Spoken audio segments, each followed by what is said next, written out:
Kalian yang main God of War Ragnarok pasti ingat sama bos yang namanya Fafnir. Naga raksasa yang ngawasin harta yang banyak, punya nafas api, dan susah banget buat kalahin. Tapi kalian tahu nggak kalau Fafnir itu bukan naga dari lahir? Yap, jadi sebenarnya Fafnir itu tadinya manusia biasa, anak durhaka yang membunuh bapaknya sendiri, dikutuk sama emas terketuk dan jadilah dia naga yang kita kenal. Basically ini adalah cerita tentang greed atau keserakahan, pengkhianatan dan kutukan. Jadi di sini kita bakal dengar kisah soal gimana obsesi terhadap harta itu bisa ngubah manusia jadi monster.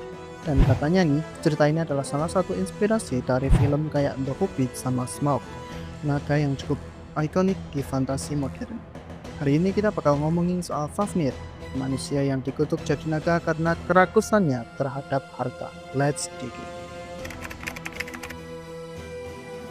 Untuk paham sama ceritanya Fafnir ini, kita harus mulai dari awal, yaitu emas terkutuk Anfari. Pertanyaan, siapa itu Anfari? Anfari adalah seorang atau seekor ya, pokoknya itulah. Anfari adalah dwarf atau kurcaci yang tinggal di bawah tanah. Dia punya skill buat berubah jadi ikan dan punya harta karun yang gila banget, emas, perhiasan, segala macam. Tapi yang jadi item kunci dari cerita ini adalah Anfarinaut, sebuah cincin ajaib yang bisa ngasilin emas. Basically, dia adalah dwarf yang paling kaya di Nine Realms. Kita masuk ke awal masalahnya nih. Dan seperti yang kita tahu, penyebab masalah ini adalah the one and only Loki. Jadi gini, suatu hari ada Odin, Loki, sama Honir lagi jalan-jalan di Midgard. Dan ya, Loki is being Loki. Dia iseng melempar batu dan nggak sengaja ngebunuh otter, anak dari manusia yang namanya Hreidmar. Otter ini lagi dalam bentuk berang-berang. Yup, lihat bisa berubah bentuk gitu. Dan Loki nggak tahu kalau otter ini manusia. Dan kayak bapak-bapak pada umumnya, Hreidmar marah dong. Dia langsung nuntut mereka bertiga buat bayar Wergild. Apa itu Wergild? Wergild adalah denda yang dibebankan pada orang yang membunuh. Dia bilang ke mereka bertiga buat nutupin badan anaknya pakai emas inside outside. Dan dia ngancam kalau ada sehelai rambut aja yang nggak ketutup emas, dia bakal bunuh mereka bertiga. Anjir, mau bunuh dewa. Emangnya? Ya, terus mereka mau ngakuin ya, Kang? Di sini kocaknya Odin, dia malah Loki buat dapetin emas. Dan siapa yang punya emas banyak itu? Yap, Anfari. Loki berangkat terus nangkep Anfari yang masih dalam bentuk ikan dan dia maksa buat nyerahin emasnya termasuk cincin Anfarinaut. Gila nih orang, cara minta bantuannya malah. Buat kalian yang punya teman-teman kurang ajar begini, boleh komen di bawah. Nah, karena cincin satu-satunya yang buat dia nyari nafkah mau diambil sama Loki, Anfari mohon-mohon ke Loki biar cincinnya nggak diambil. Nah, si bangsat Loki, dia cuek dan tetap ngambil itu cincin. Karena itu, Anfari ngutuk emasnya sendiri dengan kalimat, emas ini akan membawa kehancuran bagi siapapun yang memilikinya. Ia akan menodai hati mereka dan membawa kematian pada siapapun yang memilikinya. mampus. Habis maluk Anfari, Loki balik dan ngasih itu semua buat nutupin kulitnya otter. Sebenarnya mayoritas sudah ketutup, tapi tinggal kumisnya doang nih, tinggal dikit lagi. Nah, Odin terpaksa ngasih cincin itu buat nutupin kumis si otter. Deal done, urusan beres. Harusnya selesai dong masalah. Harusnya. Tapi kutukan dari emas itu mulai jalan nih. Hreidmar punya harta yang luar biasa. Dia punya 3 anak, yaitu Fafnir anak tertua, Reginn si anak tengah yang jadi blacksmith, dan Otter yang udah meninggal. Awalnya keadaan baik-baik aja, tapi pelan-pelan kutukan emas itu mulai kerja. Hari demi hari Hreidmar makin terobsesi sama hartanya. Dia nggak mau berbagi even ke anak-anaknya sendiri. Dia habisin hari-harinya buat ngitung emas, bahkan sampai tidur di tumpukan harta itu. Di sini Fafnir sama Reginn udah mulai sebel nih sama bapak mereka karena dia nggak mau berbagi harta yang menumpuk itu. Makin benci, di sini Fafnir udah jengah dan bunuh bapaknya. Pembunuhan ini didorong sama greed dan mungkin bisikan dari kutukan emasnya. Habis itu Reginn minta bagian dari emas itu, tapi si Fafnir jadi kayak bapaknya, dia keep emasnya sendiri. Nah, habis itu Fafnir ngambil semua emas yang ada dan cabut ke Nidahellt, sebuah padang tandus di pegunungan. Nah, gara-gara kombinasi dari kutukan dan kerakusannya, Fafnir mulai berubah bentuk. Fisiknya mulai berubah, kulitnya jadi sisik, tubuhnya membesar, tangannya jadi punya cakar, dan jadilah dia naga Fafnir yang kita lihat di God of War. Tapi jangan bayangin perubahannya itu instan, nggak gitu ya.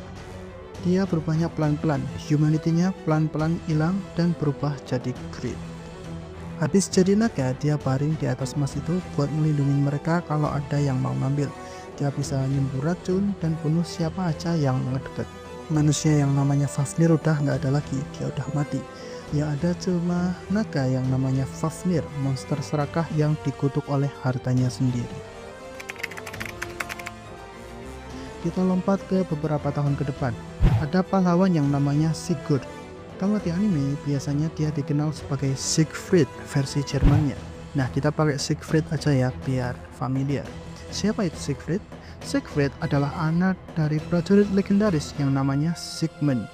Dia diasuh sama Regin, adiknya si Fafnir yang masih hidup.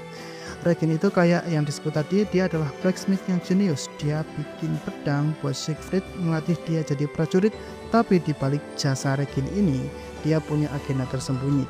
Jadi dia bilang ke Siegfried, Siegfried, ada naga yang namanya Fafnir tuh, bunuh deh dia, taulah, buat glory. Siegfried nanya kenapa dia nggak ngelakuin sendiri.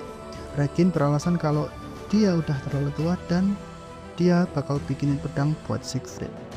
Nah, kocaknya walaupun Regin itu disebut blacksmith yang jenius, tapi pedang yang dibikin selalu patah di percobaan pertama. Bikin lagi, patah lagi, bikin lagi, patah lagi, terus gitu. Akhirnya Siegfried ngambil pecahan dari pedang bapaknya yang namanya Gram, pedang legendaris yang dipakai Sigmund. Akhirnya habis di reforge, jadilah pedang yang kuat banget. Di sini Siegfried mulai ngeburu Fafnir nih. Dia pergi ke Nidhealth buat bunuh Fafnir. Tapi gimana cara dia buat ngebunuh Fafnir yang kulitnya keras kayak gitu? Untung si Regin ngasih saran nih. Dia nyuruh Siegfried buat gali lubang di dekat tempat dia minum. Sembunyi di lubang itu dan pas perutnya ada di atas Siegfried, tusuklah itu. Itu sebenarnya taktik yang jenius, tapi sebelum dia ketemu Fafnir, dia ketemu Odin yang nyamar jadi kakek tua di jalan dan dia ngasih saran buat bikin banyak lubang. Dan yap, Siegfried ngikutin saran dari Odin. Mulai nih pembunuhannya. Kayak biasa, Fafnir datang pengen minum. Nah, pas Fafnir ada di atas Siegfried, dia tusuklah perut si Fafnir itu dari bawah. Pedangnya nembus Fafnir dan langsung nusuk ke jantung. Dia mengaum terus mati. Apa kata terakhir Fafnir? Dia ngomong gini, siapa kamu? Siapa yang mengirimmu? Nah, di sini Siegfried ngasih tahu identitas dia, terus Fafnir ngingetin Siegfried kalau emas itu terkutuk. Habis Fafnir mati, si Regin muncul, dia ngambil jantungnya Fafnir buat dimasak. Siegfried masak jantung naga itu di atas api, dan buat cek udah matang apa belum, dia nyolek jantung yang ada di perapian itu. Dan darahnya nempel di jari Siegfried, dan dijilatlah dan voila, instant power up. Darah itu ngasih Siegfried skill buat ngerti bahasa burung. Jadi dia bisa dengar burung yang ngobrol soal Regin yang mau bunuh Siegfried. Karena dia tahu tujuannya si Regin, Siegfried bunuh Regin sebelum Regin ngebunuh dia. Habis itu Siegfried ngambil emasnya dan nikah sama Gudrun, terlibat di perpolitikan Norse yang kompleks dan lain-lain. Tapi kutukannya tetap kerja. Akhirnya Siegfried terbunuh karena drama keluarga dan intrik politik. Emasnya gimana? Ya tetap pindah-pindah dan membawa kematian ke siapapun yang punya. Akhirnya di beberapa versi disebut kalau emas-emas ini dibuang ke sungai Rhine dan hilang selamanya. Gila ya, gara-gara ketololan satu orang, si Loki banyak yang jadi korban. Pesan moralnya apa? Gak usah kebetulan jadi orang. Oke, sekian video kali ini. Kalau kalian punya kritik, saran, atau koreksi, boleh tulis di kolom komentar. Dan kalau ada yang mau request, boleh tap subscribe dan tulis request kalian. Jangan lupa support channel ini dengan cara subscribe dan dukung karya saya di Karya Karsa. Gak ada paksaan, tapi kalau ada yang support itu sangat berarti buat saya. Linknya ada di bawah. Sekian dan terima kasih.